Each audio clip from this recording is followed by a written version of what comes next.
Hey everyone, welcome to a brand new Hangout. Yo, what's up?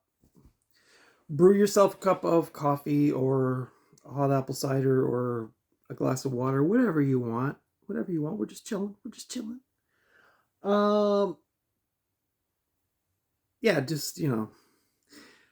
as I've said in the previous Hangout videos, my intention here is to just talk, maybe ramble a little bit. Well, Jack Nicholson.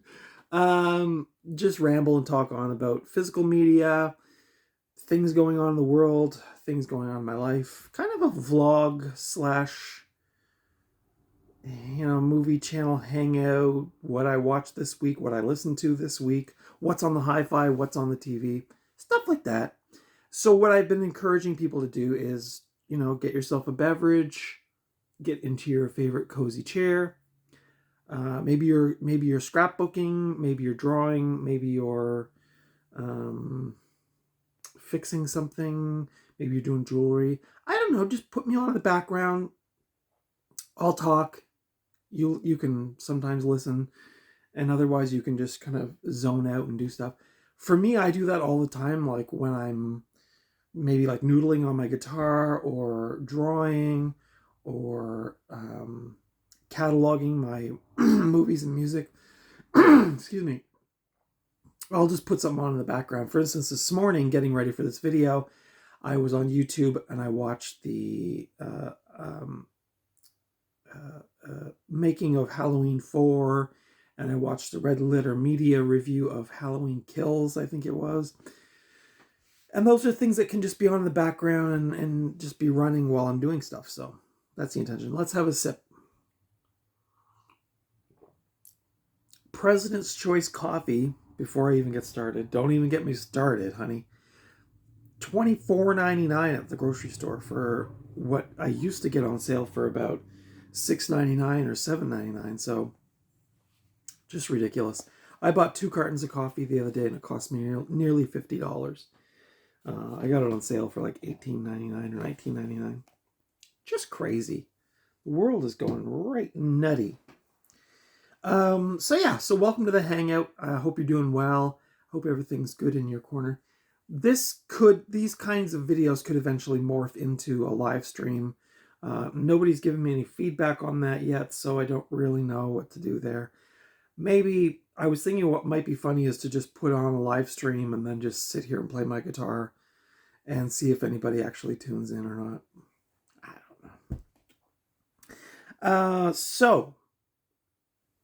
I've lost a lot of viewers because I am kind of switching things up a little bit, and my views have plummeted, which is fine.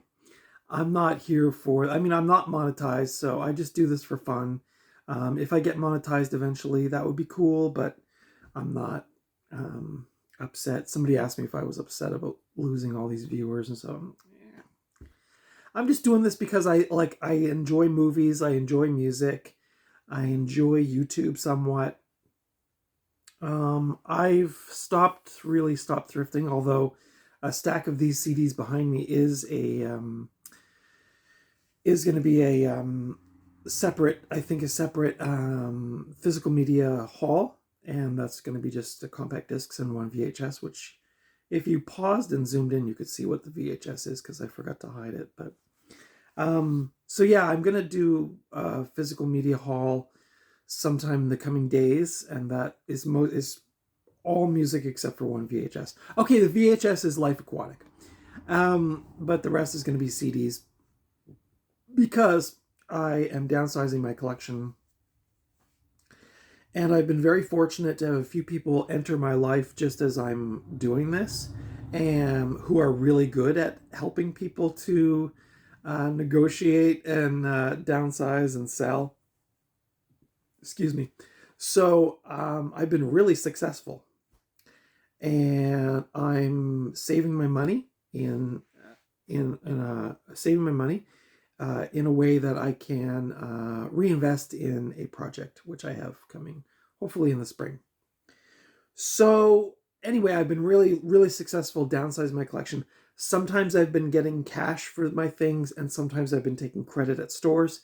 Shout out to Tom at Renegade Records in Dartmouth, Nova Scotia. If you're looking for a super cool, and I just skimmed the surface of that store last week, but if you ever get into Tom's shop, it is super cool. Renegade Records, Dartmouth. Yeah, I traded in a whole bunch of vinyl and I got like close to $200 in credit, and I got some CDs, which was cool. A little less cumbersome than vinyl, and they sound better. Sorry, not sorry. And vinyl sucks. Okay, I'm sorry, it does. And shame on me. Fool me once. The pandemic and the nostalgia and the nesting instincts all got me buying vinyl again. And oh, you got me. Like in the Incredibles, oh, you got me monologuing. So anyway, I'm getting rid of my records, my vinyl records. I never should have started that. It was a big disaster. But on the flip side, I'm making back a lot of the money that I spent, so that's a good thing. So yeah, so that's where I'm at. So I don't really have well, I do have a little outline of how things are going to go for these videos. I wrote one up a couple weeks ago, which I was following for the last few videos, and then I think I disposed of that piece of paper or recycled it, and then I had to start fresh today, so it might be a little different, but isn't variety the spice of life, kids? Huh? So if I was more motivated to do little cards on these videos, this would be like, what's on my TV this week? So what I watched this week, I feel like I tried to watch something on streaming, and I did watch something on streaming and I turned it off. Now I can't remember what that was, but I'm still physical media. So even though I'm downsizing, I'm holding on to all of my favorite movies. So where my collection used to be like 100 DVDs, I'm aiming to kind of get back to that, or maybe a little bit more, but somewhere in that ballpark. And I think I'll be happy with that. And if I regret anything I get rid of, I can just buy it again. It's not a big deal, but even this week I've been, it's like, oh, I'd really like to watch, Dark Knight of the Scarecrow. It's like, is that on streaming? Yes, it is. Boop. So there's some convenience factors there as well. And I'm getting older. And yeah, just walking across the room to get a DVD out, to then walk back across the room, to then put it in the DVD player, to then run the cord from my TV to my bed so I can listen to the movie on headphones. It's like, okay, is it on streaming? Boop, one button and I'm good. And Phil with a double L has been really inspiring to me, because he's been downsizing his collection and talking a lot about the collector mentality and stuff like that, which I've mentioned, I think, in some of these other Hangout videos. But yeah, he's been really inspiring to me, because there was a point a couple months ago, well, not even that long ago, where I was sitting here and I looked around my room, which is my apartment, which is a studio, which is basically just a bedroom and a bathroom. And I was looking around my room and I thought, oh my God, look at the stuff. It's ridiculous. Like, I really did kind of lose my mind with that stuff.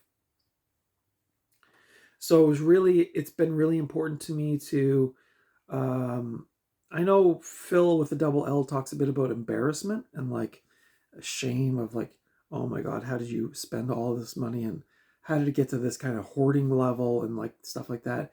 That part doesn't really bother me that much. Like, I think it's the recognition that you may have gone a little overboard, and then being able to be okay with yourself and kind of heal from that, because it is kind of a sickness. And we all, everyone does it on some, except for maybe minimalists, but I think a lot of people do it. You collect figurines, or you collect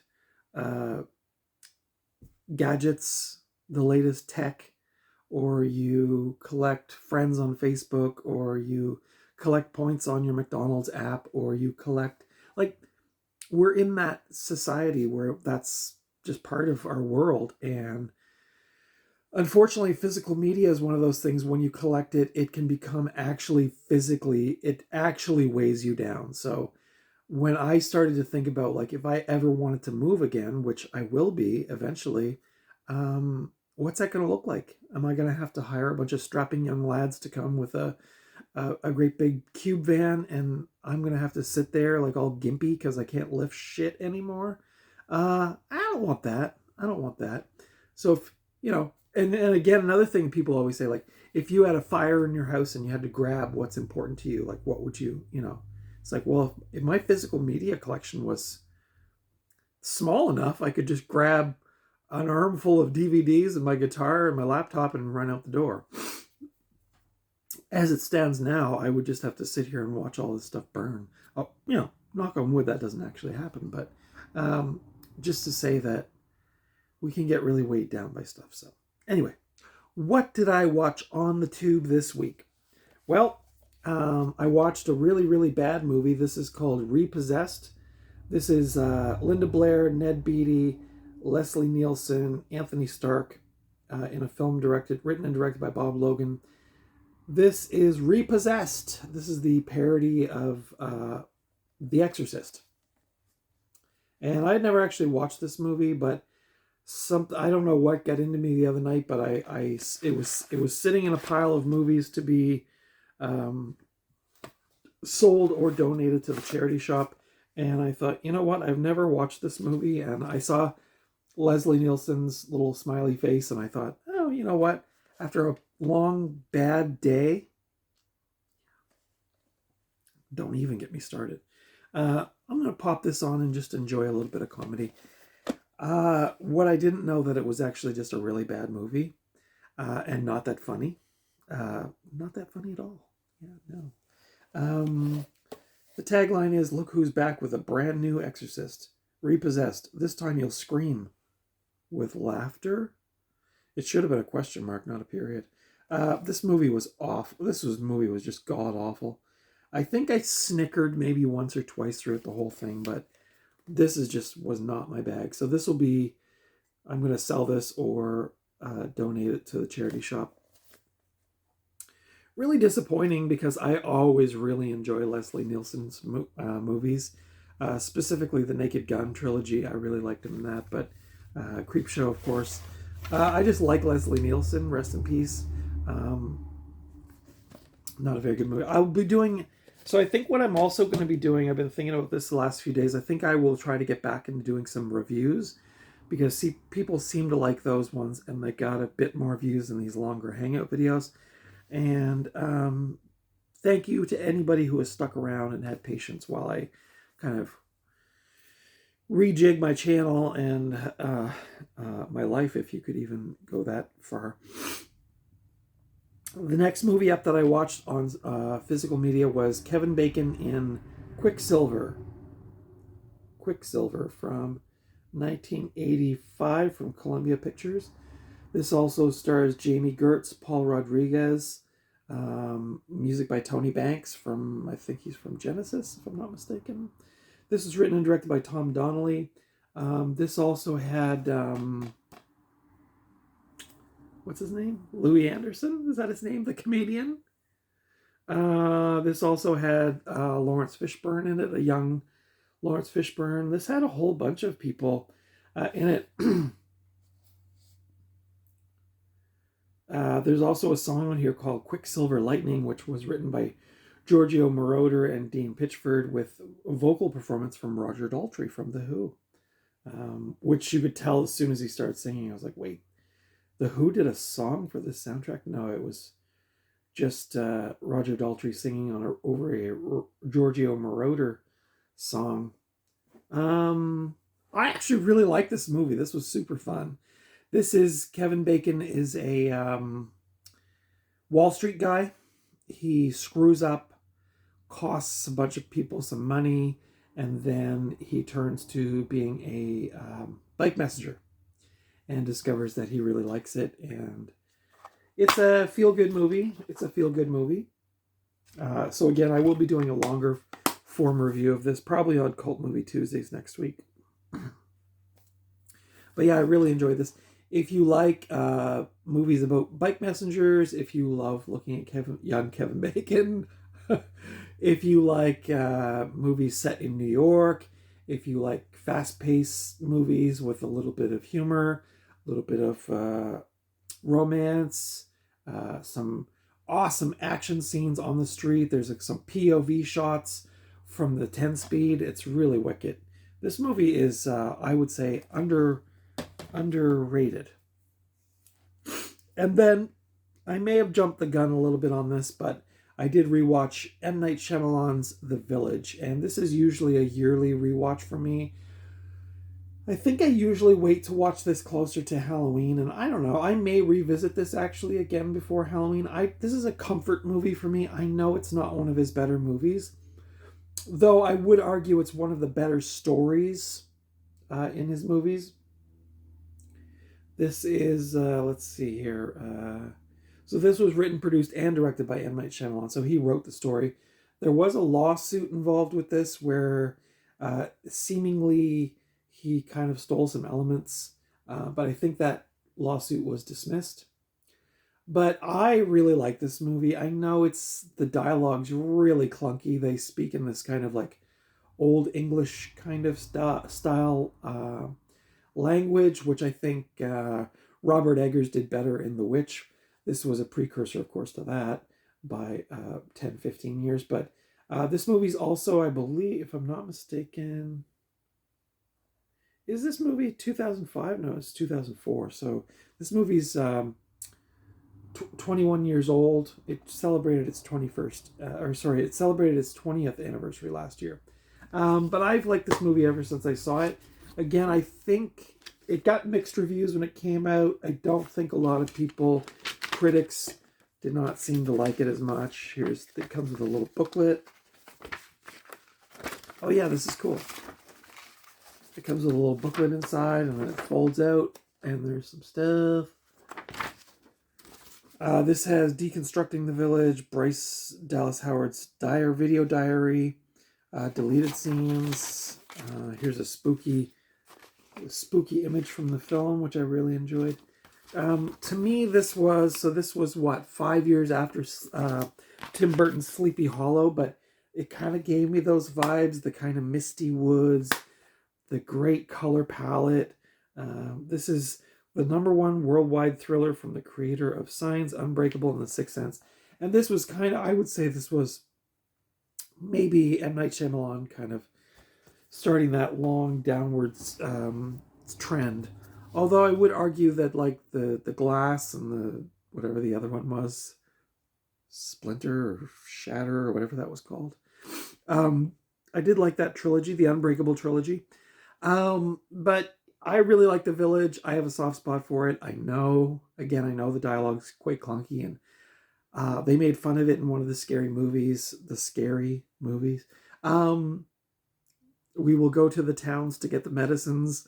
It just all that dialogue. I kind of like smile when I hear it. It's a little awkward sounding, but you could tell. When I was rewatching it this time, he's coming off of The Sixth Sense, Unbreakable, Signs. I believe those all came before this. Yeah, because Signs was 2002. This is 2 years later, and he got Joaquin Phoenix, Adrian Brody, Bryce Dallas Howard, William Hurt, Sigourney Weaver, Brendan Gleeson. Like, when I was watching it this time, I thought everybody and their dog in Hollywood wanted to be in the next M. Night Shyamalan movie, because the preceding movies, Signs, Unbreakable, and The Sixth Sense, were like really, really popular, critically acclaimed. And so I was thinking, because I thought, how did Sigourney Weaver and William Hurt get into this? Like, because of the clunkiness, I thought they would never agree to sign on to this. But I think it's like they knew, like, this would be like somebody being asked to be in a Tarantino movie. They'd be like, hell yes, I'm going to be in a Tarantino movie, because it's like everyone's a banger. And I think with this one, it was like they probably signed on. We're going to be like, we'll be like, rich and famous all over again. And then The Village, I don't think it tanked, but I think it actually did pretty well at the box office, but critically. And then after that, anyway. I don't really. I've been roped into a few more recent M Night Shyamalan ones. The Old, which I thought was awful, um, and what was the other one? Knock at the Cabin or something like that. I watched that once. I thought it was okay. I feel like I might want to revisit that one, but and then streaming, I watch. Well, I didn't really watch much else, but I did. I did get. I some of you younger folks out there, if there's any younger folks watching,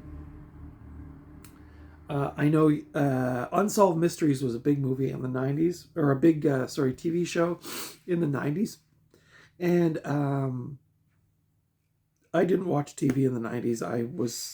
I've often commented on this. I don't know what I was doing. I guess I was playing music or just hanging out with friends or getting high or whatever. I just didn't watch TV in the '90s. A lot of my friends did though, which is weird. I guess maybe I wasn't hanging out with my friends much. I also got married in the mid '90s, and then we just watched a lot of Seinfeld and Friends and Sabrina the Teenage Witch and those kinds of things. But I didn't watch X-Files, I didn't watch Twin Peaks, I didn't watch 90210, and I didn't watch Unsolved Mysteries. But I put it on the other morning, yesterday morning, which was my first of 2 days off, and I kind of got into it, and I was like, oh, I kind of like this show. It's if you've never seen it, it's like little segments of unsolved mysteries kind of put together in a compilation. There's like I think there's 4 stories per episode or something. And it's just like unsolved mysteries. And one of them was like Son of Sam, which I do find some of that stuff really interesting. I have to watch myself though, because sometimes if I watch like serial killer documentaries or things like that, if I watch too much of it, it starts to mess with my head. So I have to be careful. So anyway, I watched a few episodes yesterday, and I kind of enjoyed it. And so I might follow with that. But as far as streaming, I know I watched something or I tried to watch something this past week, and I turned it off. It was a horror movie. It was on Crave. The poster for the movie was a girl's face. She was like, or something. Oh, yeah, I totally cannot remember the name of that movie, but it was awful. I turned it off. So many movies now. I start to watch them and I get invested and I think, oh, good, it's going to be good. And then it just goes totally off the rails and I just turn it off. I have a low tolerance for crappy movies. Anyway, let's get on to, before I get too bogged down with stuff, on the hi-fi, what was I listening to? And guys, if you want to put in the comments movies you watched, and you can give a 0 to 5 rating, or things you've been listening to that you're really into, like, feel free to comment. I don't get a lot of comments. Then again, my viewership has gone way down, so but that's okay too. That's okay too. I just had a Sloan song in my head, but that's okay too. You support us and we'll support you. Nope, that's a Kearney Lake Road song. Tan, you might get it. Anyway, on the hi-fi. So continuing from last week's video, or the week before, I've been really into dance music and and specifically like big beat music from the mid to late 90s. And so on the hi-fi, now I will be doing a separate video of my physical media pickups, which a lot of that was dance music. But on the hi-fi this week, DJ Shadows introducing from 1996. I bought this almost as soon as it came out. I saw a little featurette of him on Much Music, I think it was, doing his crate digging and his mixing, and I immediately went to a short-run record store called Purple Haze in Fredericton, New Brunswick, run by my old pal Dean, and I picked this up in 1996. Great album. I revisit this album a lot. This album was, if you don't know, was created all from found records from crate digging. It's I think I could be wrong, but I think this was like one of the first, if not the first album created solely from like repurposed stuff and sampled stuff. I could be wrong on that. You can correct me if I'm wrong. But DJ Shadow, and then I was happy to discover that he put out an album last year, I think it was, or the year before. It's got like a scuba diver on the cover. And I listened to a couple tracks and I was like, damn, this is good. I gotta grab this CD when I find it. So, but yeah, if you've never heard this album, do yourself a favor, check it out. It is awesome. Up next, Plastic Volume 1. Various artists. Plastic Compilation Volume 1 from Network Records. Did I feature this on my last one? I think I might have mentioned this on my last one, but I'm still listening to it. This has Sarah McLachlan, Underworld, Chemical Brothers, blah, blah, blah. Tangerine Dream, Tangram. Of course, in the fall, well, specifically starting last fall, I really got into ambient music and electronic music again. Well, I mean, I've always been into electronic music, but I specifically got into kind of like Tangerine Dream and Vangelis and Jean-Michel Jarre and like prog kind of stuff, and some of the krautrock and some of the Kosmisch, as I mentioned before. So I was really in that kind of headspace. I feel like this current dance wave that I'm in is going to lead into that, and I did pop this on the other day. This is a great electronic album from 1980. This was reissued in 2020, and I discovered that they reissued all of the Tangerine Dream ones. I don't know if they're on vinyl, but the CDs are only $10.99 at Sunrise Records, so I did actually grab another one. I think I paid more than $10.99 for this, but this is a really great ambient album. I also listened to Vangelis' The City. This one's from 1990. This one's pretty good. Sometimes when I'm just cleaning my apartment or doing things around my apartment, I will, if I'm in a headspace for a certain thing, I'll just put something else similar. So I was listening to Tangerine Dream, and then I saw the Vangelis CD sitting on a stack. Threw it on. It was pretty cool. It's pretty cool. I've been on a big Radiohead kick because, spoilers, but one of the CDs I got is the new Tom York CD. But I've been going back and listening to some old Radiohead, so here I got OK Computer and Amnesiac. I thought I had Kid A here, but I think it must be at the house where the other half of my collection lives. So I'm going to have to pick that up this week, because actually that's the one I was really kind of craving to listen to. Amnesiac is I was telling my friend Chris that like Kid A into Amnesiac is my favorite Radiohead period, and there's some great footage of them on YouTube around that time zone. But these are great albums. OK Computer gives me a little bit weird, unsettling vibes. My life was a little confusing around this time. When was that? 1997. I wasn't the happiest camper when this album came out, and this album has a lot of very sort of sad sounding things on it. So I'm not going to say it like triggers me, but it's a little weird to listen to. As where Kid A and Amnesiac got a little more experimental, it's a little bit easier on my constitution. I drove to the city the other day for a job interview, and on the way I listened to some hip hop. The first thing I listened to was Fugees' Translator Crew, Blunted on Reality from Rough House Columbia from 1994. I don't know the old Fugees. I only know the score Fugees. I picked this one up a couple of years ago, and it is awesome. Fugees were kind of like, I'm not going to say hardcore, but like they were a little bit tougher back then. They had a bit more of an edge to them. The score is a great album, don't get me wrong, but this is great. This is a great album.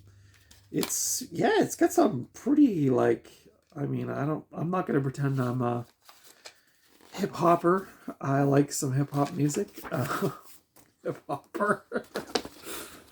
You know, hanging down with those hip hoppers, you know. But yeah, this is really good. Wyclef Jean, of course, is in here. We got Lauryn Hill, and who's the other person? I forget the other person. Wyclef Prakazrel? I don't know. Oh, this is cool. I love old, you know, when you find old stuff. It's like, would you like to be down with the Fugees? Send us your mailing address and we'll send you some pretty dope postcards. I don't know what they did, but Blunted on Reality. Yeah. Wicked. If you like hip hop, if you like that early 90s, like, yeah, again, like not hardcore, but it's tough sounding. It's tough sounding.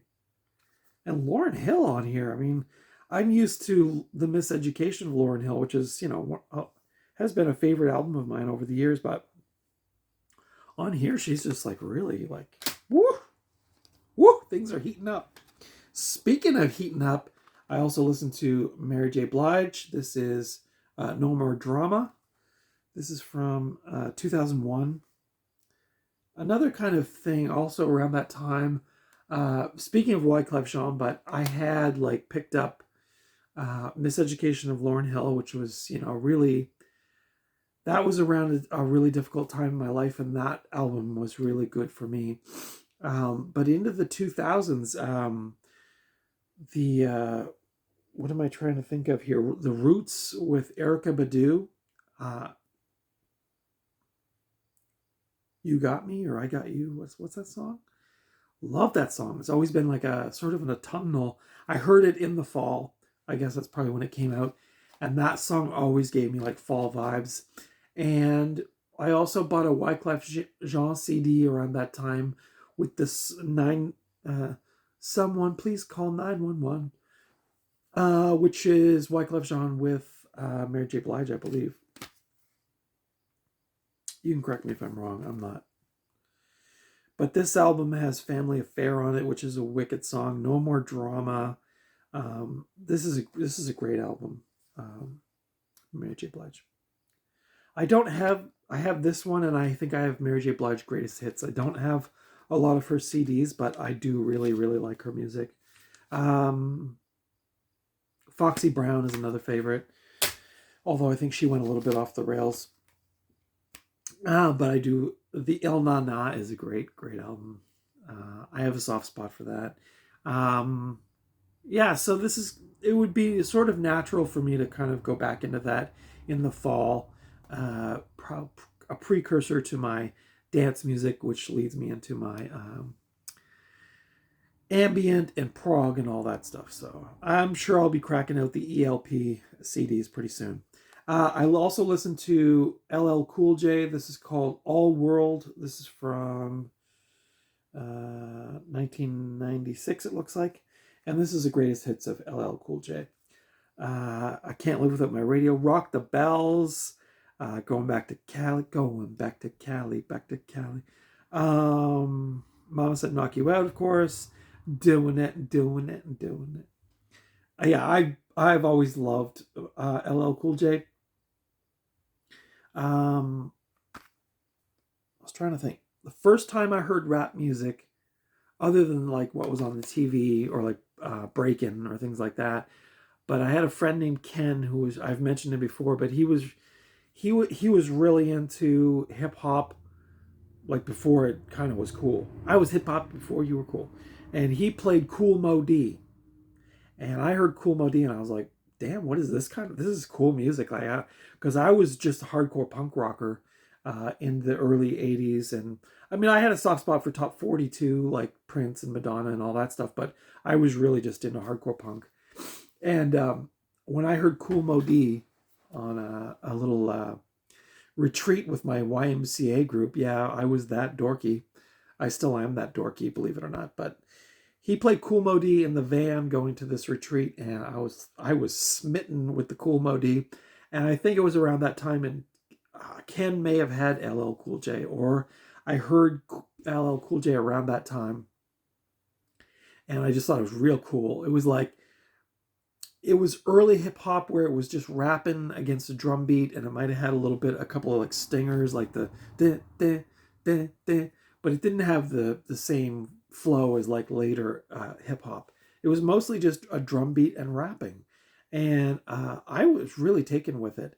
And goodness gracious, these youngsters, but I was really quite taken with it, and so couldn't never say I was really, really a big hip hop head, but I always admired, Public Enemy. I did really love Ice-T though. Ice-T was my guy. Um, and then I've always kind of kept my finger tried to keep my finger near the pulse anyway. But anyway, LL Cool J, I always kind of liked him. I think he's really sexy. I think his rapping is good. He's also in movies. He was in one of my favorites, Deep Blue Sea, the shark movie. He was also in Halloween H2O, among others. So yeah, I just always thought he was kind of a cool cat. And then I forgot to mention this one, but I also found this Best of Radiohead in my collection, so I dug that out. I haven't really listened to this a lot, but I will say when My Iron Lung came on, I was like, oh wow, I forgot how good this song is. So yeah, I always liked Radiohead. I should have mentioned that earlier with the other Radioheads, and I forgot. So that's what's been on the hi-fi lately. And the reason, again, that I got into, or I'm going back and revisiting some Radiohead is that I picked up the new Tom York CD, which is, for me, so good. So good. So, a Radiohead best of. And, but I have to admit, I liked Tom York Eraser. I've not heard his other ones. Anima. And there's a remix, I guess, of the Eraser. And I believe he did the soundtrack to the remake of Suspiria, which I have not heard yet. So I'm kind of trying to seek out some Tom York CDs where I can find them. So that's on the hi-fi. We're moving on from, actually, we're not moving totally on from physical media. Value Village, I had a little episode with one of the folks at Value Village just recently. I do feel a little bad about it because I know they just work there. But, they've started to mark up their VHS tapes. Now, I've been actively thrifting for the last 5 years. Let's have a little drink because I'm going to get all worked up here. I've been actively thrifting for 5 years, and I've been reinvesting in VHS for the last 5 years, although I'm happy to say that I'm decluttering from VHS, but I went in last Friday, and they had a copy of Tales from the Crypt, which is a 70s movie. It's an anthology movie. It wasn't an OG pressing of that tape. It was one of those, like, I forget if it's like Paramount Selections or something, or Universal Selection, one of those ones where I believe it was in the late 90s they reissued a bunch of these old movies, and it was one of those versions, and they had it in there for $3.99 instead of the always been $1.99 for the last 5 years. And I took it to the cash and I went to scan it, and I noticed it was $3.99. I said, whoa, the VHS tapes jumped $2, really? And the cashier was like, I was just like, well, I'd like to just gently protest, like, come on, guys. So she was like, you'll have to go talk to a supervisor. So I went and talked to a supervisor, and I was like, this is an obsolete format. What are we doing here? Like, people donate this stuff. I know the proceeds allegedly go to Big Brothers Big Sisters. Okay, I get that. But it doesn't mean you have to gouge people with these prices. I mean, people go to those stores, well, they used to go to those stores anyway, to get things at a low price because it's not a charity shop, folks. Value Village is a business. It's a for-profit business. They just donate some of their proceeds to Big Brothers Big Sisters so that they can look good. But there's no reason why a VHS tape has to all of a sudden go from $1.99 to $3.99. Now, come on. It just really agitates me. And it's an obsolete format. I mean, I even argued with, I was like, this is a crappy movie from the 70s, even though I love that movie. But I was like, there's no need of this. There's no need of this. The $1.99 can go to your bank account and you can take 15 cents off that and give it to Big Brothers, Big Sisters, whatever. And she tried to argue with me about this Big Brothers, Big Sisters. I was like, no, I'm not. You're not going to play me like that. I'm like, I have to protest. This is an obsolete format. And I would have guessed between 5 and 10 years from now, we're probably not even going to see VHS tapes on the shelf. And furthermore, and this might be a little bit of, a bit of point of contention, but I was in there several months ago and a worker was taking VHS tapes off the shelf and they said, oh, did you want to have a last look at these before I take them away? And I was like, well, what do you mean? Where are they going? And I'm pretty sure they're going in the garbage.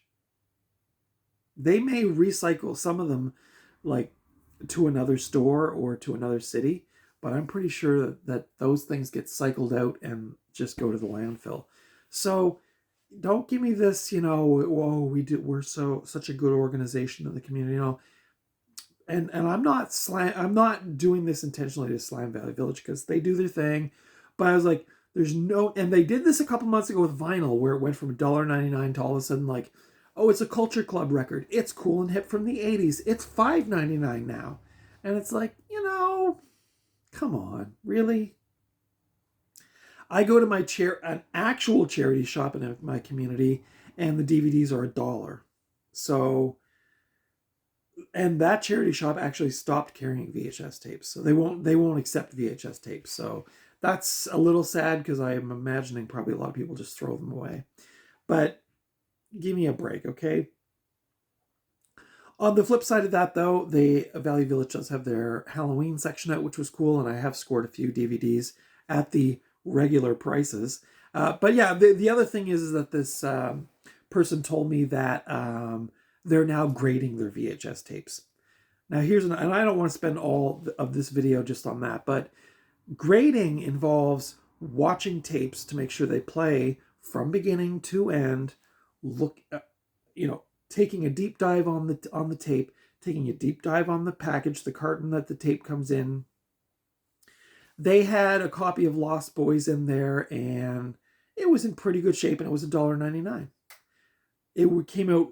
This was an 80s pressing of Lost Boys on VHS, and then they've got this like 1998 pressing of Tales from the Crypt in somewhat average condition, and they put $3 or $4.99, whatever it was, on it. And she says, oh, that we grade things. And I'm like, no, you don't, because I went in there last year and I got a 2-tape version of Jaws from the late 90s, and it was $1.99. And the tapes were even somewhat moldy. I had to clean the tapes up. They were down. So it's like, do you have somebody sitting out back watching Tales from the Crypt from the beginning to the end? Because if you do, I want that job. It's like, like other channels I've seen, like Dead Pit Radio and stuff, and these other channels talking about like, oh, we had this tape sent away and graded. Now it's in we've got the 1989 VHS sealed Batman tape from 1989, and we've got it in a glass or a plastic case now, and you can't touch it. And it's graded at an 8.75 out of 10. And it's worth $4,000. It's like, no, people, no, I'm sorry, it's not.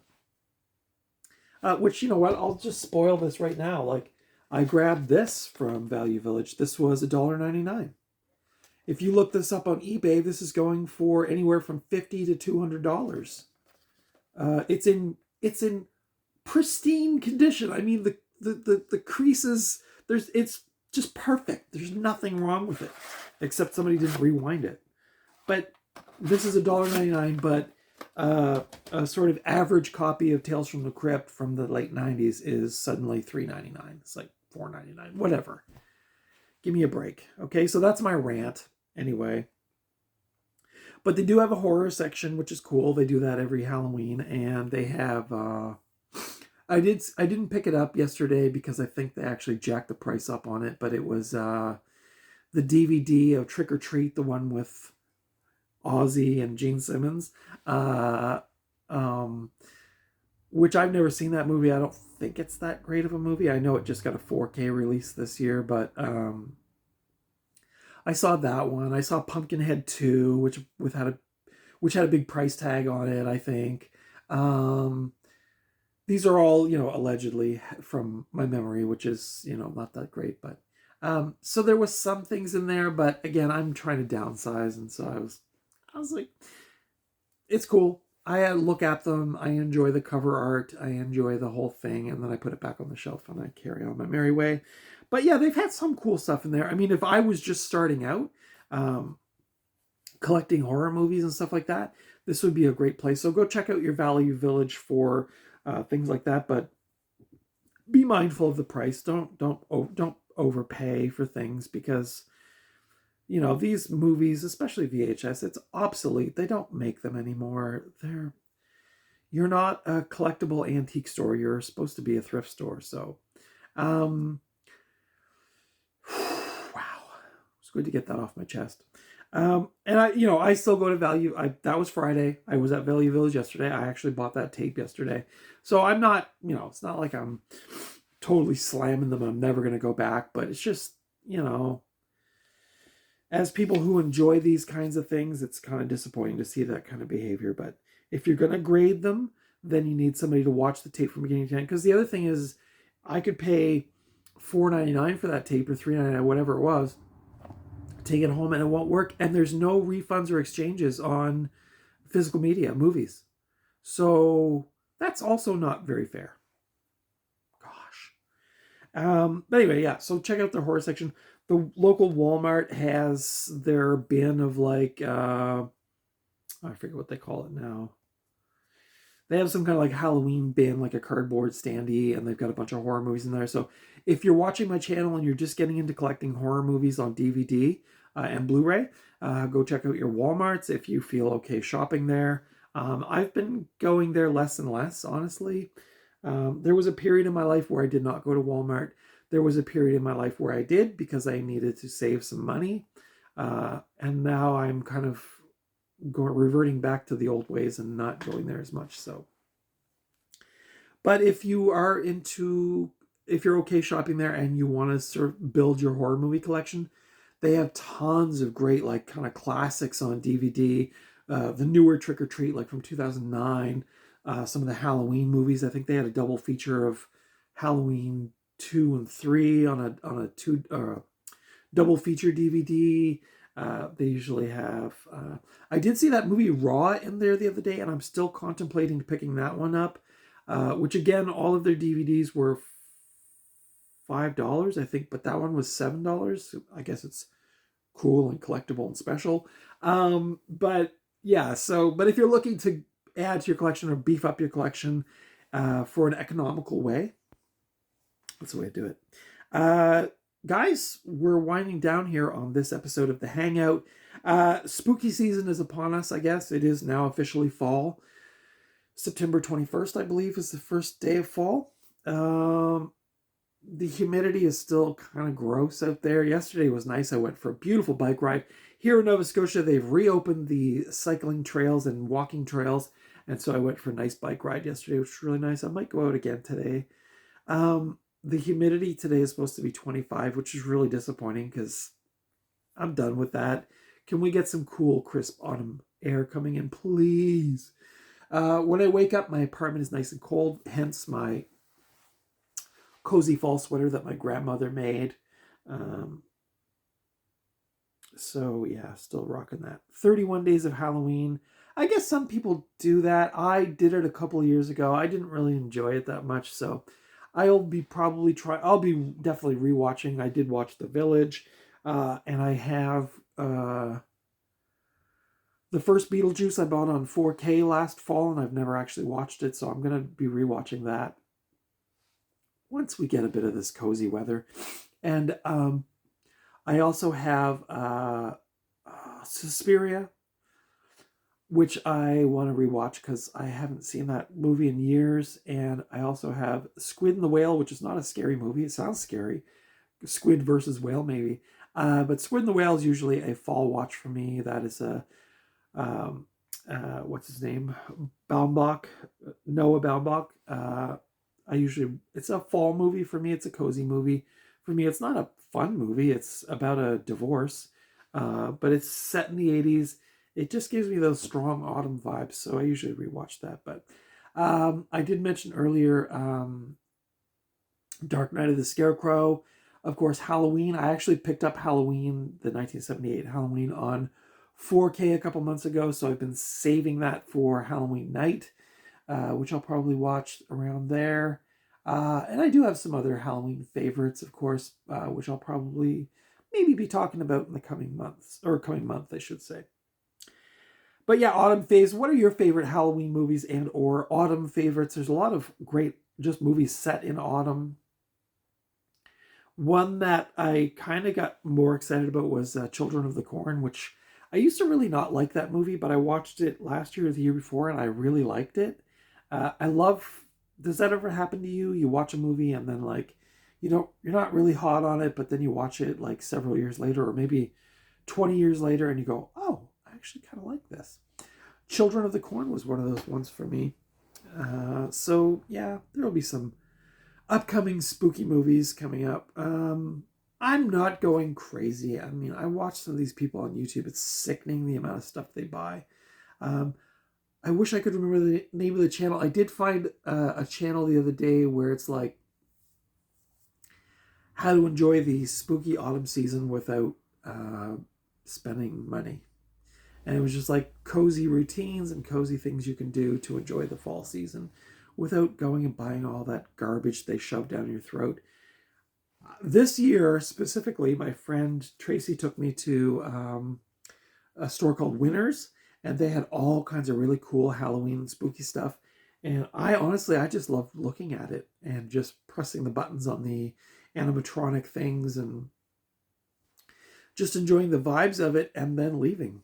And I'm not a dollar poorer, but I got to enjoy the things temporarily because you can really go crazy with that stuff. So I feel, now correct me if I'm wrong, but I feel this is a kind of a little off topic, but it almost seems like I've been watching Phil with a double L, which I definitely recommend his channel. Go check him out. He's a really cool dude. But it seems to me I'm starting to see a lot of videos of people that are like, we don't need to buy all this stuff, and we're getting rid of a lot of our stuff, and minimalism is cool. And just because I've been watching a lot of that stuff, all of a sudden my algorithm on YouTube, I'm seeing all these videos about downsizing and minimalism and how to enjoy the season without spending all this money. And like, so they've been really like healthy, actually, I think, because I think you can get really wrapped up in it. So it's kind of refreshing to see that kind of twist in the collecting community, if you will, that, you don't really need a bunch of stuff. And yeah, I'm a little embarrassed by how out of control my collection got, but I really enjoyed a lot of the stuff I bought, and I'm also getting back a lot of the money by reselling. So, and who knows, I may watch Life Aquatic and then maybe I will resell it and get a bit of money.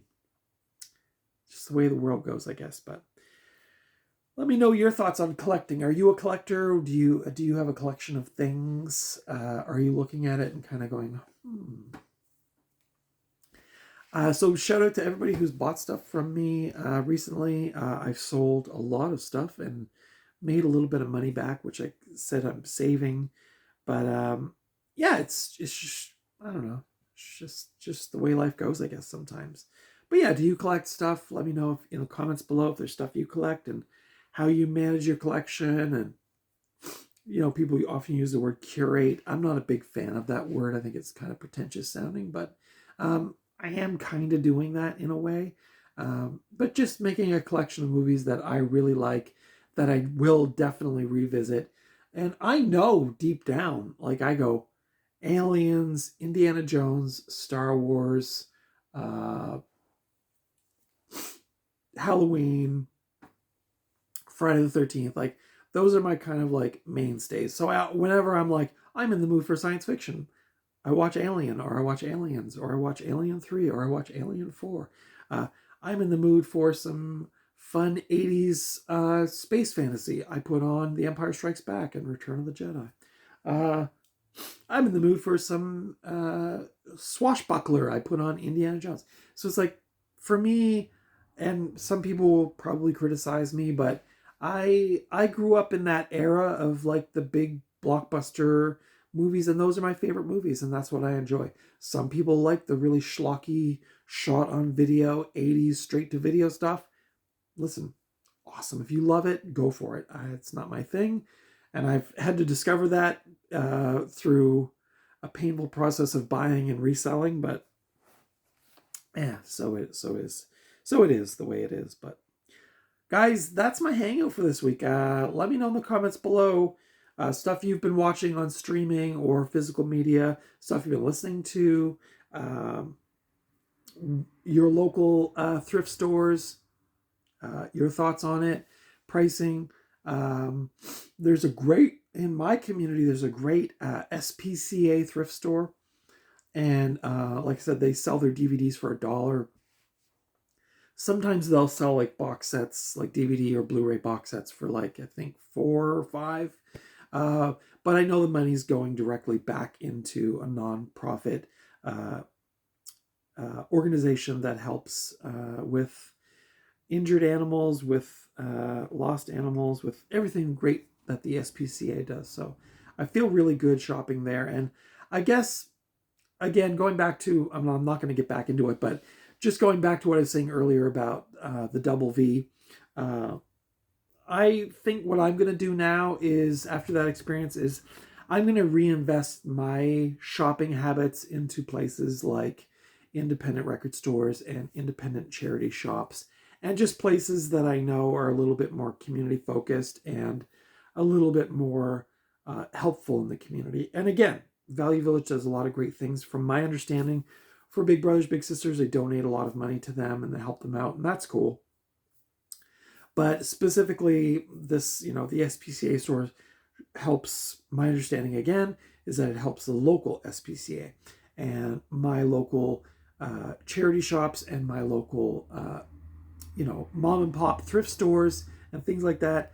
I'm going to go back to that. And, I'm not going to say like shame on me for supporting big businesses like Walmart and Value Village and things like that, but just to say that I'm going to refocus my energies and realign with local stuff a bit more going forward. So, and I may shout out some of my favorite local shops. So on this episode, the SPCA thrift shop in, I believe it's Kentville or New Minas, Rainbow's End in Wolfville, Renegade Records in Dartmouth.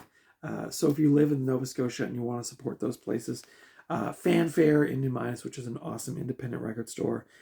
So that's where my heart is kind of going in that direction, and spending a little less of my time and money at these bigger stores, these box stores. But let me know your thoughts on it. I know it's there's a lot of people, over the years I've heard a lot of people talking, a lot of people complaining, and a lot of people supporting. So there's arguments for both sides, and so I hope I didn't come off as too negative. But yeah, just thoughts, just opinions. Everyone's entitled to their opinions, and that's what I'm doing. Final thoughts. Well, gosh, the autumn air is coming in a little bit in the morning and in the evening. It's nice and cool. I actually had to pop my heater on the other night. It was that cold. Yeah, it was like, I think it was 2 or 3 degrees overnight. So it was getting a little cool, but still the daytime highs are still kind of like humidex of 25. Not here for it. But let me know what you're doing. Do you get into the Halloween season, the autumnal vibes, the cottagecore, all that stuff? Yeah, this is almost actually like just the font. I was like, oh, this is totally like a hipstery cottagecore kind of. I only own 5 VHS tapes, and one of them is Life Aquatic. But just looking at this, yeah, the cover's quite the cover's got all kinds of like marks all over it. So they did apparently grade this to I think it was, instead of $1.99, it was $2.99. Anyway. But yeah, the fall is upon us, or we are in the fall now.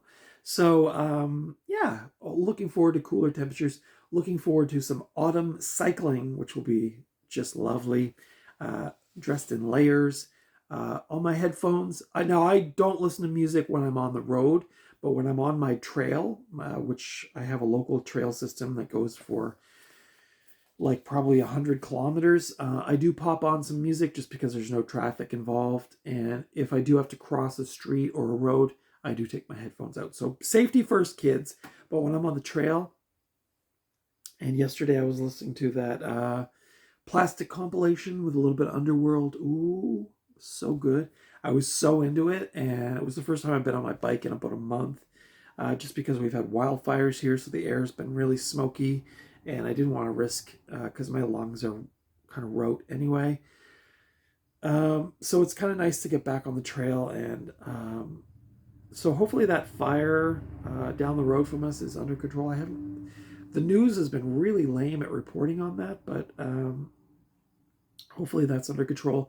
Huge shout out to all the firefighters and to the local community groups who have been supporting people affected by the forest fires. And yeah, it's good. The cooler temperature, honestly, has really improved my mood. I've been feeling a little angry. A few people have pointed that out to me. But I've been feeling a bit better, in a bit better of a mood, and looking forward to the future. So that's it, guys. Leave in the comments below any of your thoughts or comments about stuff that I've watched or listened to. What's going on in your life? Leave your comments below. Corey, you did comment on the Japanese knives. On the weekend, I actually sliced my finger open on one. I work at a store that sells a very sharp Japanese handcrafted knives, and I cut myself open. And then yesterday on the trail cycling, there's these thorny bushes that have overgrown onto the trail, and they ripped my fingers open. So I don't know what that's a sign of, but negligence or just not being mindful. But yeah, that's my lesson for this week. If you're handling really sharp things or being around really sharp, thorny bushes, be mindful. Yeah, that's it for today, guys. Thank you so much for tuning in. Like I said, there will be some reviews coming. I would like to do a review of Quicksilver with Kevin Bacon, as well as Repossessed and maybe The Village. Although I may have already done a review of that. I can't remember. It's been so long, and so long since I've revisited my old playlist to see what I've reviewed already, but we'll see. That's it for today, guys. Thank you so much. If you've made it to this point, God bless you. An hour and 3 minutes. But again, these would be like a pre-recorded version of a live hangout. So I know some of those live hangouts run a little longer, which I will maybe do soon. I'll see how that goes. But that's it, guys, for today. Thank you so much for watching. Thank you so much for hanging in. If you leave a comment, thank you in advance for leaving a comment. Consider giving me the thumbs up if you like this kind of content. Consider subscribing if you haven't already. And I will see you in the next video. Until then, take good care of yourselves, and I will see you in the next video. Am I dropping the... No, I'll bring it back. Until next time, I will see you at the video store or the thrift store or just out and about somewhere. But until next time, take good care of yourselves and your friends and your family and your loved ones and your community, and I'll see you in the next video.